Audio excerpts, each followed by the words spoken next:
and welcome to the Midlife Introvert. And that was another completely unnecessarily long intro. This week took me completely by surprise. I'd been invited to complete a psychometric assessment with Aurizon Rail, which meant organising a last-minute trip to Kalgoorlie. My son Michael and I had actually been talking about doing a trip there for ages. We just never expected it to happen like this.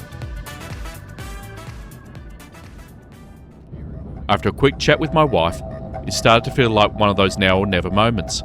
So we booked the flights and headed off Saturday morning. And Michael agreed to come along as my emotional support animal, which he was pretty happy about. It's also his first proper trip away on a plane since he was little. So before we'd even landed, this was already shaping up to be a bit of an adventure. For me, this trip wasn't about going out to Kalgoorlie for the weekend.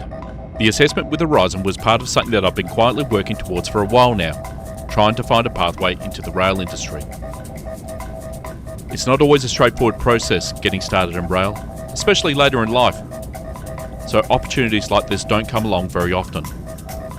I'd actually only recently passed through Kalgoorlie on the way home from a work trip a few months ago. But like most work travel, there's never really time to stop and have a proper look around. When the invitation arrived, it felt like something I really shouldn't ignore. And as it turned out, the whole thing quickly became one hell of an adventure with my son.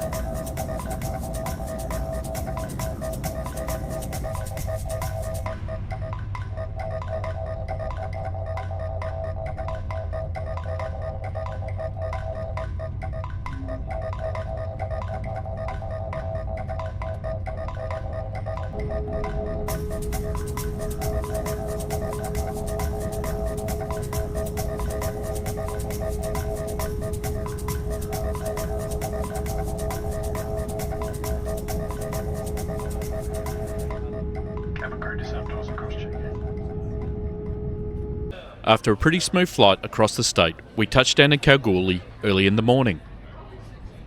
There's something different about landing out here in the Goldfields. The landscape looks flatter, quieter, and somehow older. This was Michael's first proper trip into regional Western Australia by air, so even just stepping off the plane already felt like the start of something new. And for me, it felt a bit strange being back again so soon, except this time, we actually had time to stop and have a look around properly. Our first small challenge of the trip happened almost immediately after we landed. When we arrived at the AVIS counter, there was nobody there. After a quick phone call, we discovered that Booking.com had passed through my name, but not my flight number, and not my phone number either. So as far as AVIS knew, we simply didn't exist yet. Luckily, one very helpful staff member drove down from the main AVIS depot in town, opened up the airport desk especially for us, and got us sorted out with a Corolla for the weekend. Which, considering how the rest of the trip unfolded, turned out to be a very important vehicle. With transport successfully secured, the next priority became pretty obvious: breakfast. So we made our way into town and headed straight for Jester's, which felt exactly like the right place to start a proper Goldfields weekend.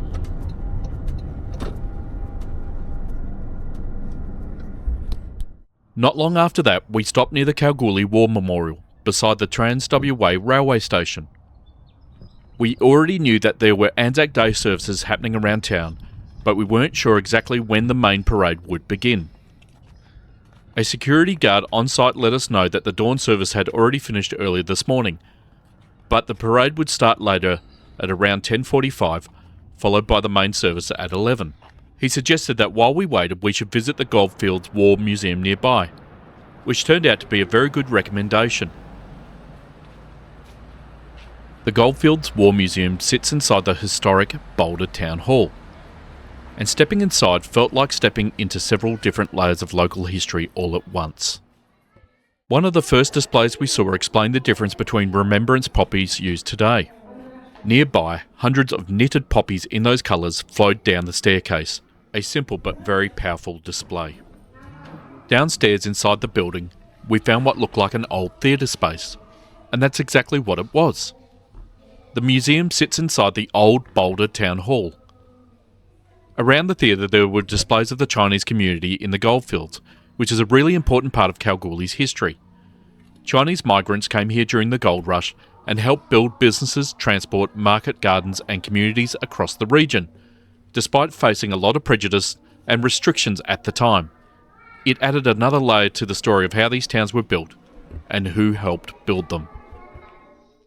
Upstairs, we stepped into what used to be the old Boulder Council Chamber.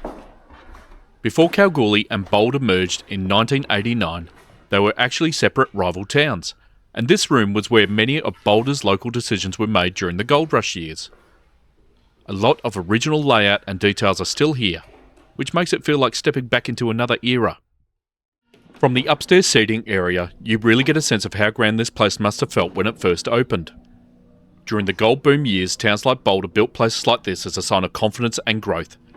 And even now, more than a century later, it still feels impressive. Back downstairs inside the museum itself, we pass the roll of honour boards listing local service members from across multiple conflicts. There were displays covering the Boer War, the Goldfields Infantry Regiment, and stories of individual soldiers from the region, including Leonard Courtney Laver, whose service is remembered as part of the local wartime record. Spaces like this remind you of how many regional communities across Western Australia contributed people to conflicts overseas, and how these stories are still remembered locally today.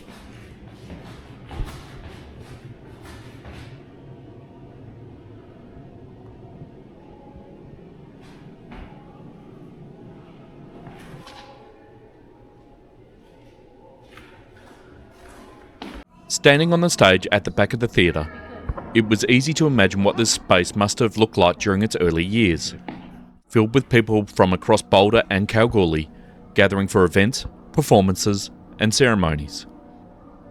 It's one of those places where local history still feels very close to the surface.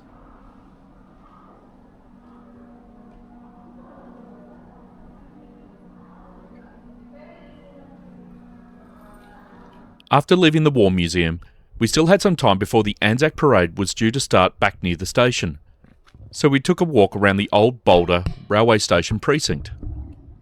As we walked along the side of the building, Michael spotted a rooster wandering around inside the fenced-off area. Michael immediately decided his name was Fred. So, as far as we were concerned, Fred is now part of the official tour.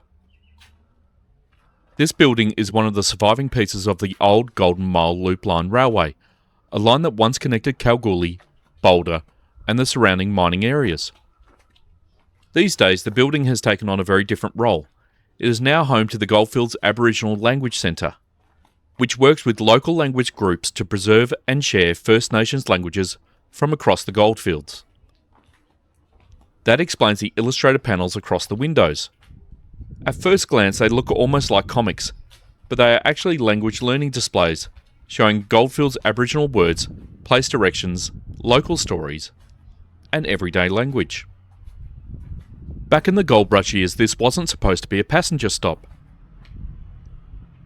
The loop line helped move workers, machinery, timber, ore and supplies around the district, linking the towns directly to the mines that shaped the whole region.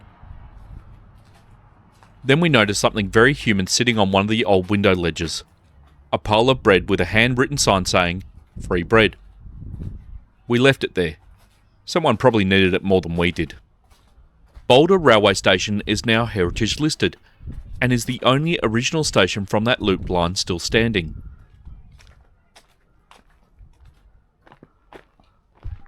Behind the fence you could still see bits of the old rail precinct, carriages, walkways, sheds, and the kind of infrastructure that reminds you that this place was once a working railway space, not just a heritage building. And then further along, we came across something properly impressive. Huge piece of red machinery called the Mighty Steam Navy. It was a 60-ton steam shovel built in Lincoln, England by Ruston Proctor around the turn of the 20th century. Machines like this were used before modern excavators, and this one was connected to railway construction work, including the massive effort of building railway infrastructure across remote parts of Western Australia. Standing there looking at it, you get a sense of how physical the work must have been. The goldfields were not built gently. They were dug, blasted, carted, laid out and hauled into existence.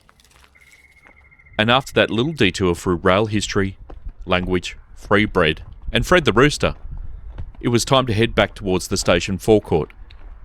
The ANZAC Day Parade was about to begin. By the time we made it back to the Kalgoorlie War Memorial, the service had already begun. The man speaking was Commander Royce Spencer, Royal Australian Navy retired, a Kalgoorlie local who went on to serve for 28 years in the Navy. He had returned home to address the ANZAC Day Service, and there was something very fitting about that. A local boy who left Kalgoorlie, served his country, and then came back to speak at the memorial in front of his own community. We only caught the end of his address, but even arriving partway through, the atmosphere was very clear. This wasn't just a ceremony. It felt like the town had stopped for a moment. Then came one of the most unexpected moments of the whole trip. Kevin Bloody Wilson was there. Now, most Australians know Kevin Bloody Wilson as a musical comedian. Usually not the person you would expect to see standing at the ANZAC Day service with an acoustic guitar. But this was different. Kevin grew up in Kalgoorlie, and he had returned home for ANZAC Day to pay his respects. He had also donated 2-up kits to the Kalgoorlie and Boulder RSLs, made from the same lone pine timber as the guitar he was playing. So this wasn't a comedy appearance, this was personal. And I'll apologise here for the footage and audio. I couldn't get very close, so I had to zoom in quite a bit. But the moment itself was worth capturing.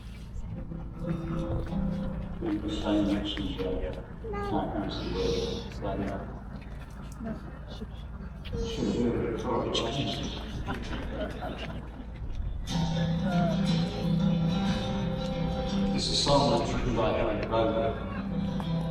It was one of those songs, as a song, I wish I could. When I was a young man, I carried a swag, and I lived a free life of a broker. From the Murray's green basin to the dusty outback, I walked my Matilda all over. Then in 1915 the country said, son, it's time to quit rambling, there's work to be done. So they gave me a tin hat and they gave me a gun. And they marched me off to the war. And the band played Waltzing Matilda as our ship pulled away from the quay. And amidst all the cheers, flag waving in tears, we sailed off to Gallipoli. How can I remember that terrible day when our blood-stained the sand in the water? And how in the hell did they call Susan Bay? We were butchered like lambs to the slaughter. Johnny Turkey was ready, he primed himself well. He rained us with bullets and showered us with shells, and in 5 minutes flat, he blown us to hell. Nearly blew us back home to Australia. And the band played Waltzing Matilda as we stopped to bury our son. We buried our the Turks buried theirs, and we started all over again. Those that were left, we tried to survive in this mad world of blood, death and fire.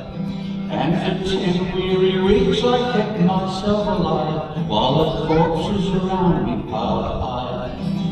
Then a big Turkish shell knocked me arse overhead.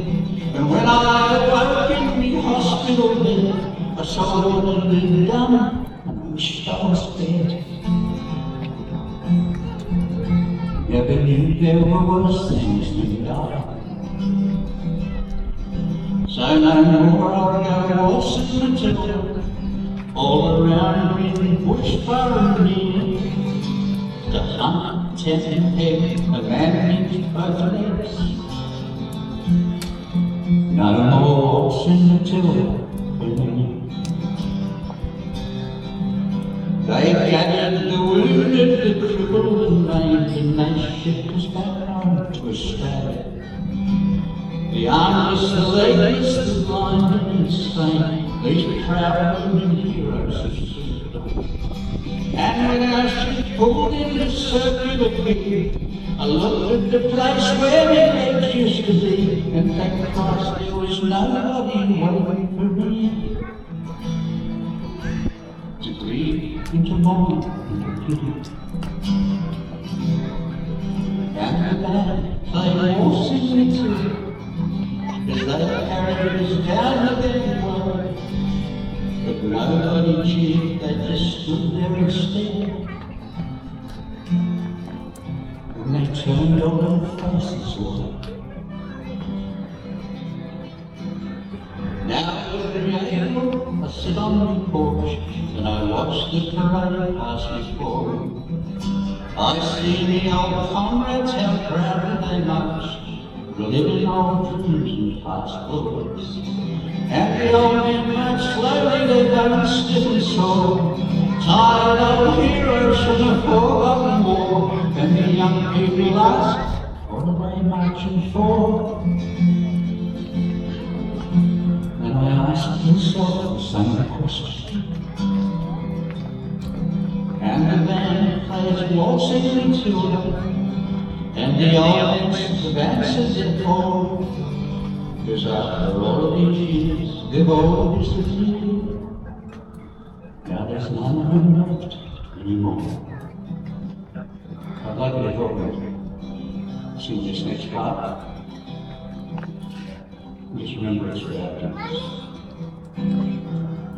Waltzing Matilda, waltzing Matilda, who come a waltzing Matilda with me?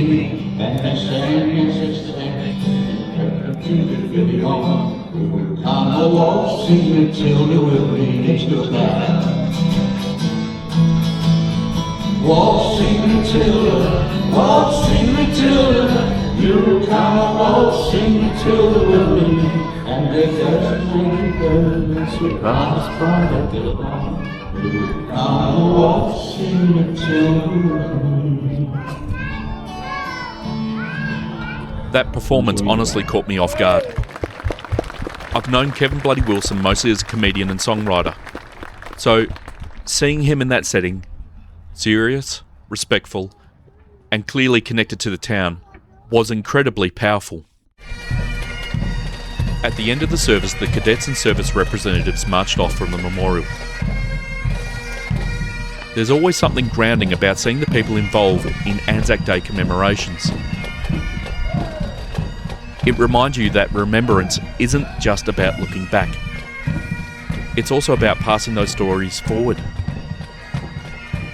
And in Kalgoorlie, with the railway station beside us, the old buildings around us, and the Goldfields history everywhere you looked, it felt especially strong.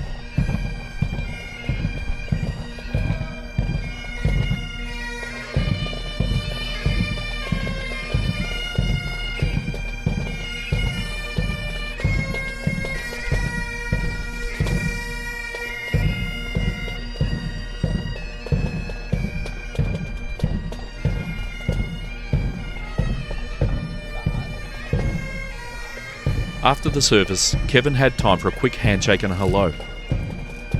I mentioned that I met him years ago when I was about 20, at a tsunami benefit gig he did at the Raffles Hotel in Perth. He seemed to remember the gig, but not me, obviously.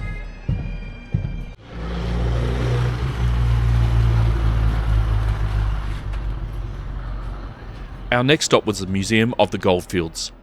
Naturally, we started by going to the wrong gate, which is normally how you know a proper family outing has officially begun. But even from the wrong entrance, you can't miss the thing towering over the place, the Ivanhoe head frame. This huge red mining head frame sits above the museum like a giant reminder of why Kalgoorlie exists in the first place. Gold, mining, and a lot of very serious steel. Once we found the actual entrance, the museum opened up properly in front of us. The Ivanhoe head frame sits at the end of the path, and the closer you get to it, the bigger it feels. First up, we had a meteorite, because apparently Kalgoorlie decided gold wasn't enough and needed space rocks as well. Right beside that was a normal echidna, and beside that was its ancient, enormous, nightmare cuddly cousin. The sign called it Zaglossus hackety. It was an extinct long-beaked echidna from Western Australia. Modern echidnas are odd enough. This thing looked like someone had selected large print edition. Then we headed downstairs to the vault. And this is where the museum starts to feel a little bit like you've accidentally walked into a bank robbery film. There are vault-style doors, low lighting, and display cases full of gold. One of the displays inside the vault was called Gold and Greed, and this part of the museum gets dark very quickly. It tells the story of the murders of Detective Inspector John Walsh and Detective Sergeant Alexander Pittman in 1926, two police officers investigating gold theft in the goldfields. The case shocked Australia at the time, partly because of the brutality of the murders, and partly because it exposed just how much money, corruption, and desperation could surround gold. The next cabinet showed different forms of gold from around Kalgoorlie, including gold tellurides, alluvial nuggets, and lateritic gold. The tellurides are especially important here. The funny thing is, early miners did not always recognise telluride ore as valuable. Some of it was mistaken for waste rock and even used on cart tracks and walkways. After the vault, we took the lift up through the Ivanhoe headframe.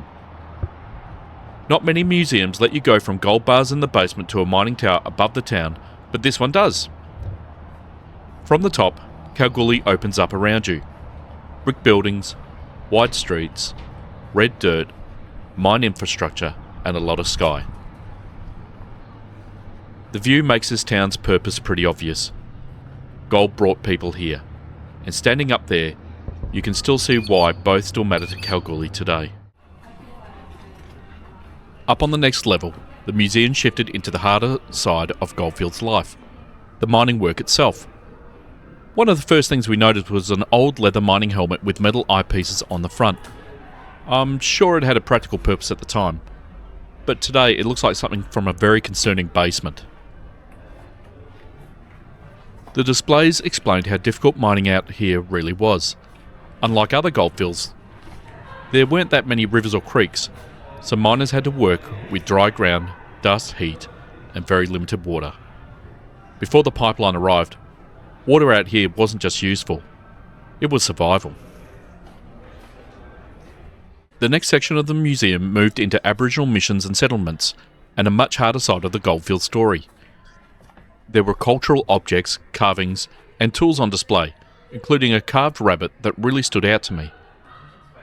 And then the museum shifted into a huge part of life out here before modern transport. Camels. Before trucks and reliable roads, camels carried people, supplies and equipment across inland Australia, and the goldfields depended heavily on them. The museum called them a miner's friend, which sounds nice until you remember that the friend in question spits at people and smells like a burning carpet. Still, they worked. From the main museum displays we found a door marked "Through to the Trade Union" banners, so naturally we went through it. The room was completely dark at first, until the lights suddenly came on automatically, which made it feel less like a museum exhibit and more like we'd triggered some sort of side quest.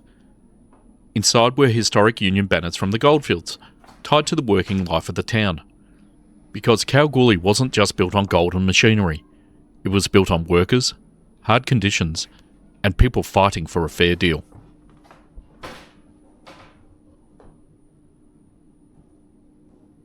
Next door was Dr. Rout's old dental surgery, and honestly this is where the museum became deeply unsettling. Old leather chair, hand tools, mechanical drill. Basically, a room full of reasons to brush your teeth properly. From there we moved into the Brace Girdle Gallery, set up like an old Edwardian parlour from the goldfields. After all the mining gear and survival displays, this felt strangely civilised, and very much the sort of room where children get told not to touch anything. Next was a small display about the Mazzucchelli family, whose jewellery business started here in the goldfields. Their shop clock on Hannans Street once was used to help keep the local trams running on time. Very Kalgoorlie.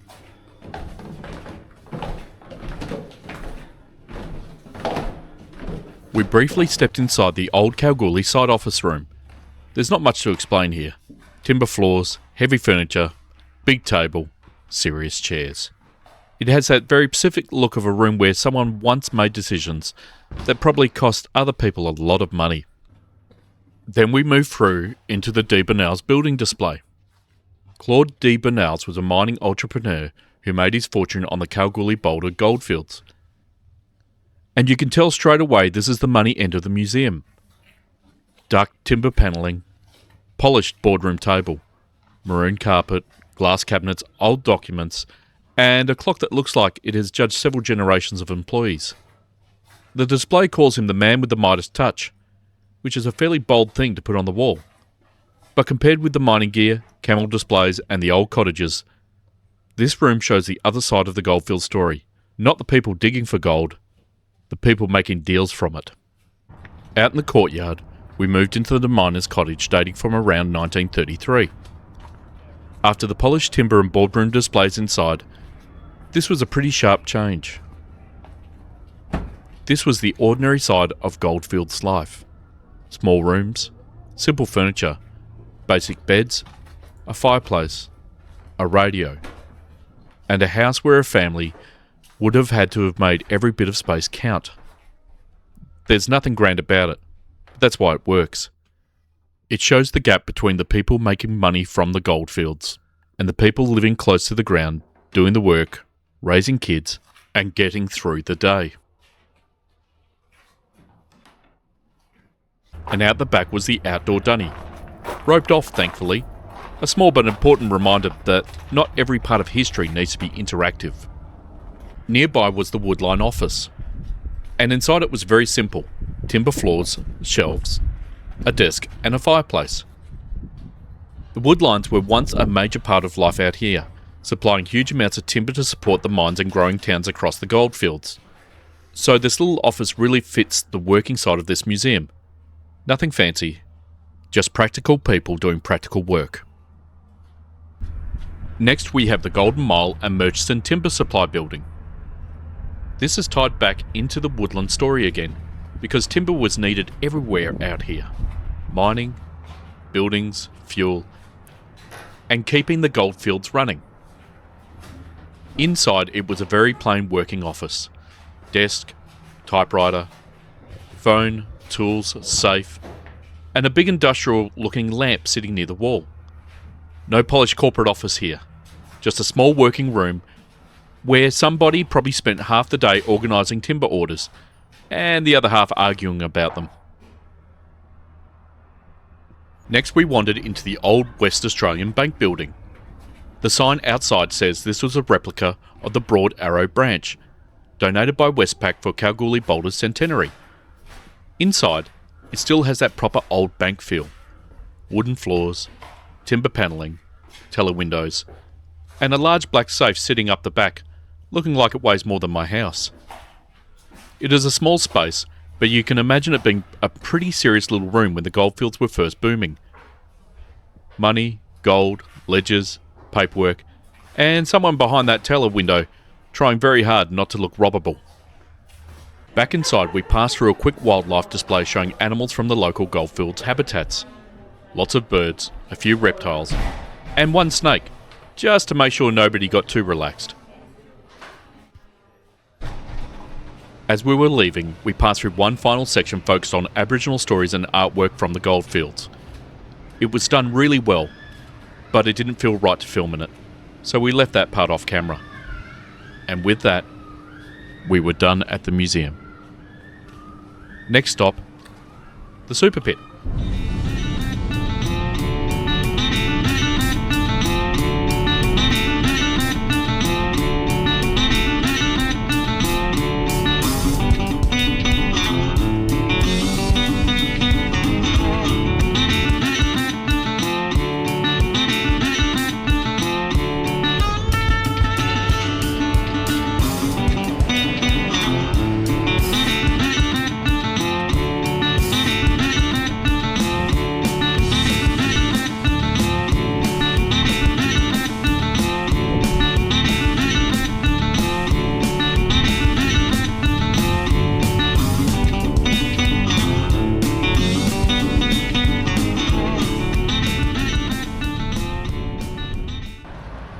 After a pretty full-on day around Kalgoorlie, we headed back across town and grabbed some dinner at Paddy's, just behind the Exchange Hotel. And then, in what probably counts as a completely unnecessary side mission, we found ourselves outside Questa Casa. Michael was already asking about the guided tours, which was a problem, because he's about 4 years too early for that, and definitely not eligible for any free samples. It was only about 6:30 anyway, and they don't even open until 7. So even if he was eligible, we were a bit early. Once I noticed the cameras out the front, that felt like a pretty good sign to stop being curious and call it a night.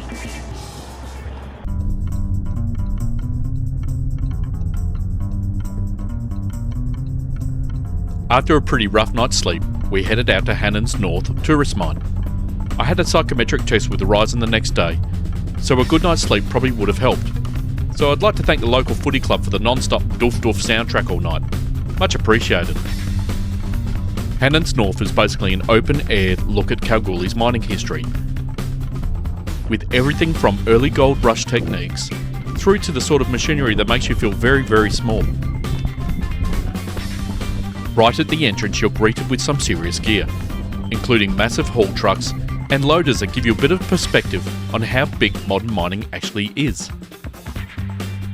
Climbing up onto one of these trucks, you start to realise just how far off the ground you really are, and how much trust you'd need to put in the brakes.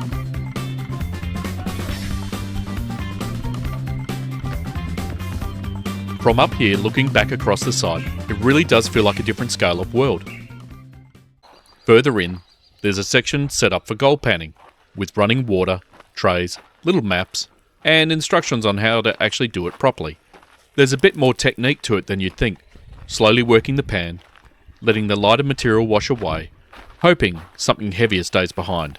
We followed the instructions, took our time, and gave it a proper go, and came away with absolutely nothing. If we'd been there during the gold rush, we probably would have starved to death. Then we stepped inside one of the mine's refuge chambers. These are survival pods used in modern mining operations, designed to keep workers alive underground if there's a fire, collapse, toxic gas leak, or some other major incident.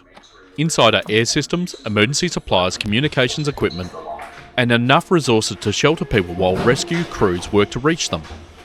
It's the sort of thing you hope nobody ever needs, but seeing one up close is a pretty solid reminder of how dangerous mining can really be.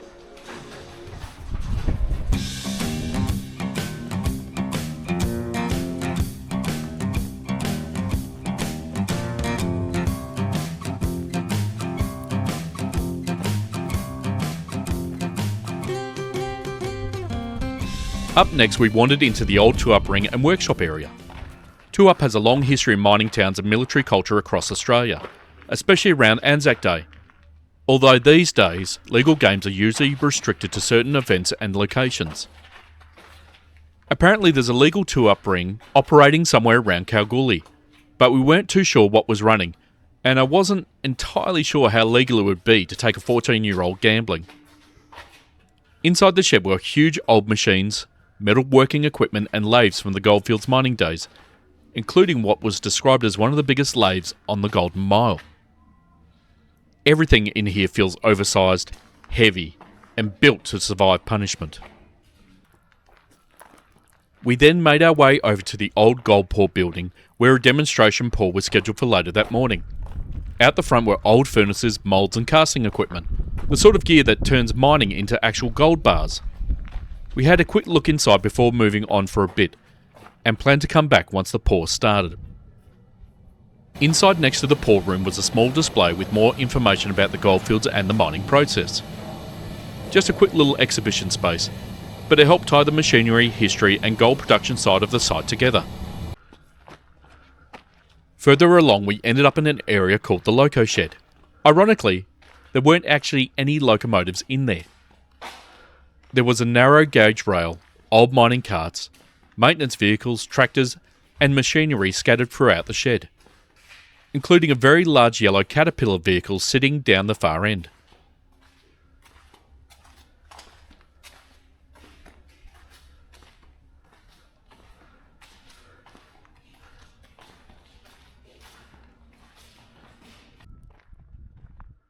Nearby was another section built around the old ore bin structures and a preserved fire truck.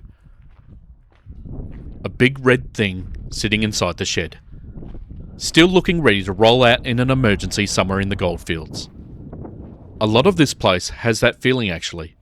Old machinery that technically belongs in history, but still feels somehow functional.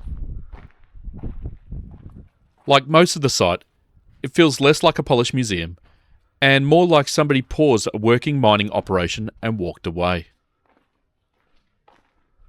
Then we found something that immediately made me feel old. An old red phone booth, and one of those old gold public phones. These were everywhere when I was growing up, back when you needed about 40 cents to call someone who cared. Next door was the old National Bank of Australia display.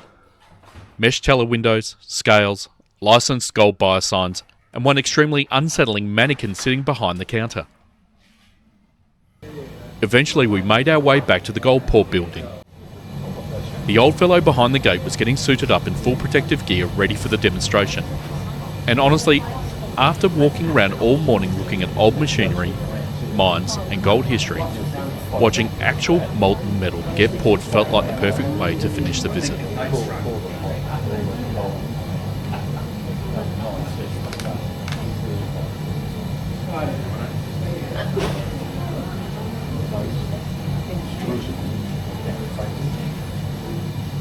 Ready?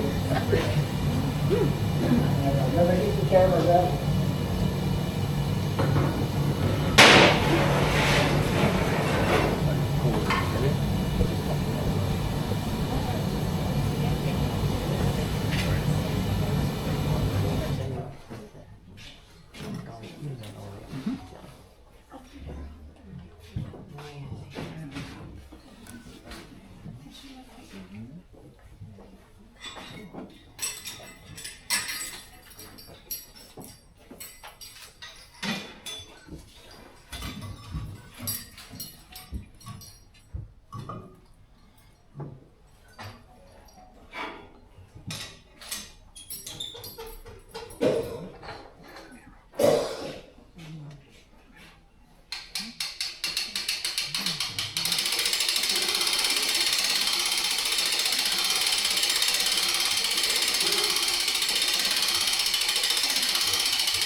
Okay, ready?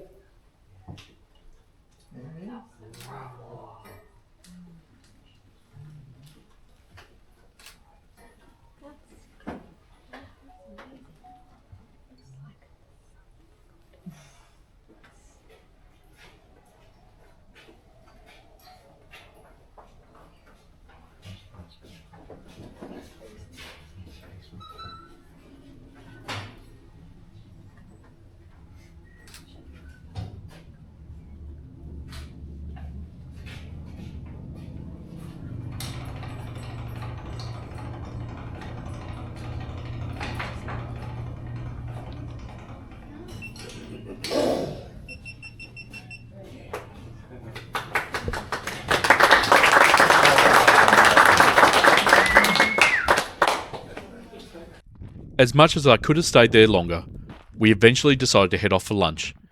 And after all the Goldfields history and mining heritage, we ended up at Kentucky Fried Chicken. Or, as I'm pretty sure it's known locally as, Kalgoorlie Fried Chicken. Disgusting. Absolutely worth it. I still needed to get back, have a rest, and prepare for the Aurizon psychometric assessment. Because underneath all the sightseeing, weird side missions, and mining history, that was still the real reason we'd come to Kalgoorlie. After dinner, we were looking for something to do, and I remembered an old documentary where Tony Robertson visited what Kalgoorlie claims is the world's tallest bin. So naturally, we decided to see it for ourselves. And honestly, After the psychometric testing earlier that day, this was probably about the right level of intellectual activity. Michael immediately started trying to throw around a Fanta bottle into it from a long range, running around, changing angles, giving it multiple attempts like it was some sort of Olympic event. And the worst part is, he got it. Right after I stopped recording, he actually got it in. Typical, hey?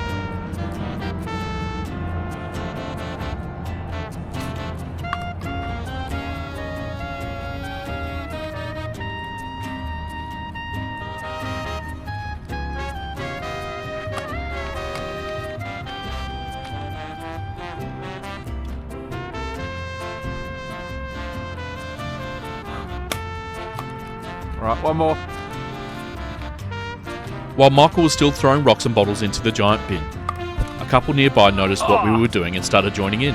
And then, completely out of nowhere, Angie the Fairy appeared. Now, this wasn't just some random person in a costume.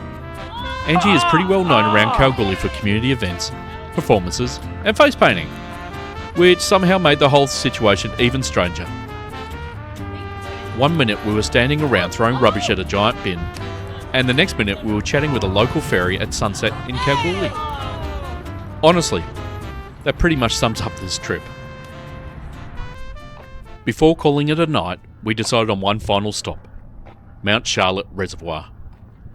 Michael had already seen the Mundaring end of the Goldfields pipeline system before, so we thought it was only fair to come and see the other end. On the way up, Michael decided to send his sister a photo of one of the giant mounds of dirt near the super pit, and tell her it was Uraloo. She actually believed him for a little while, which only encouraged him further. At the top, you get an incredible view out across Kalgoorlie as the sun goes down. People were up there quietly watching the sunset, taking photos, even sharing a bottle of red wine while overlooking the town. And somewhere beneath us was the reservoir itself, part of the incredible Goldfields water supply scheme that carried water all the way from Mundaring to the eastern Goldfields.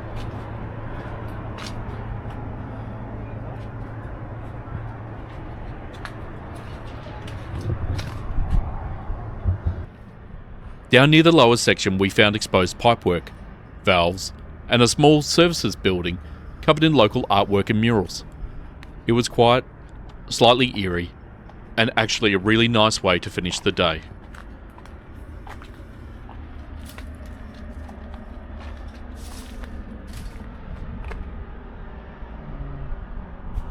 Next morning, and it was time to head home. Kalgoorlie was still half asleep while we returned the hire car and dropped the keys back at AVIS. So it was back to the old-fashioned option, a taxi to the station. The sunrise was already lighting everything up in a deep red and orange.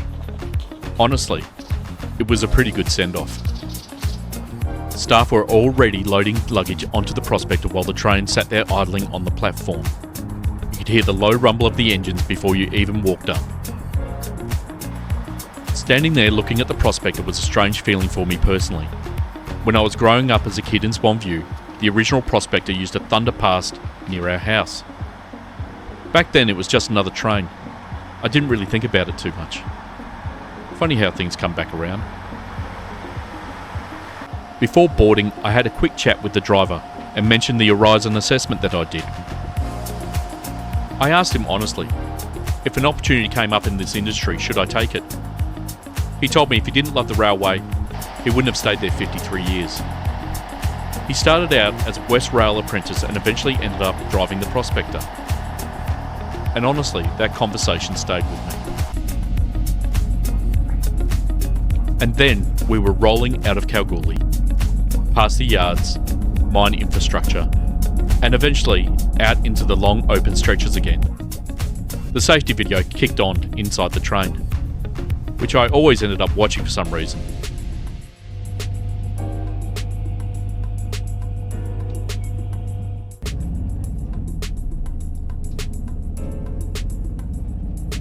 We crossed paths with another Prospector set from Perth, while onboard staff swapped out between services. And later on, the driver I'd spoken to earlier actually came out and found us on the train again for another chat about railways, work, and life in general.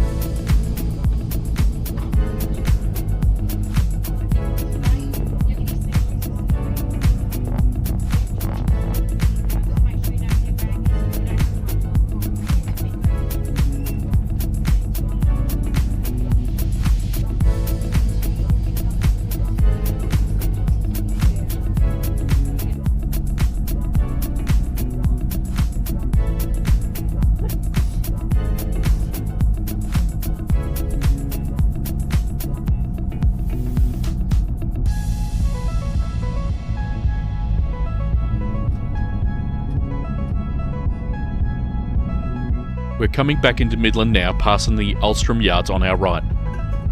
Bit of a grey morning, rain on the glass, and not much moving out there today. You can see how much work's gone into this though. New storage yards, overhead electrification tied to the Midland line, everything basically ready to go. But no train sitting out there this morning, just the infrastructure.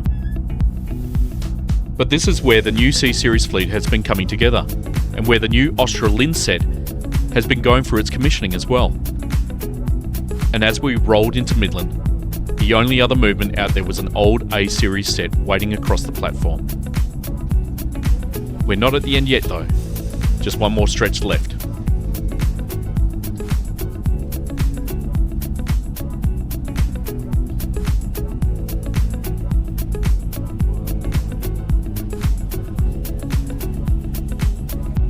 And here we are, East Perth Terminal. That's it, the end of our run. We flew up and took the long way back. That's the set that brought us in, and there's another one behind it already, ready to head back the other way. Same journey, different people. But this trip was never about just getting to Kalgoorlie. It was about everything that happened in between. The last minute flight, the missing hire car, ANZAC Day in Kalgoorlie, the War Museum, Boulder, the old railway station, Fred the Rooster, and Kevin Bloody Wilson turning up at a service and completely catching us off guard. Then the Goldfields itself, the history, the museums, the head frames, the super pit, the brothel we definitely arrived too early for, the world's tallest pin, and somehow meeting Angie the Fairy out of nowhere. It was a long trip, and we felt it by the end. But it felt like we actually went somewhere. Perth to Kalgoorlie, and back again. It's several weeks later, and the Kalgoorlie roll didn't work out in the end. Although, Aurizon did tell me that I interviewed well, tested well, and made it through the process successfully. In the end, the biggest concern was distance, relocation, and time away from family. So I'm still trying to find a way into the rail industry somewhere and somehow. And if this video happens to reach somebody in Western Australia with advice, ideas, or opportunities, feel free to reach out to me through the email address on my YouTube channel page. Because honestly, I'm not done trying yet. And I'm glad we did it. It's time to head home. Thank you for taking this trip with us. Thank you for watching.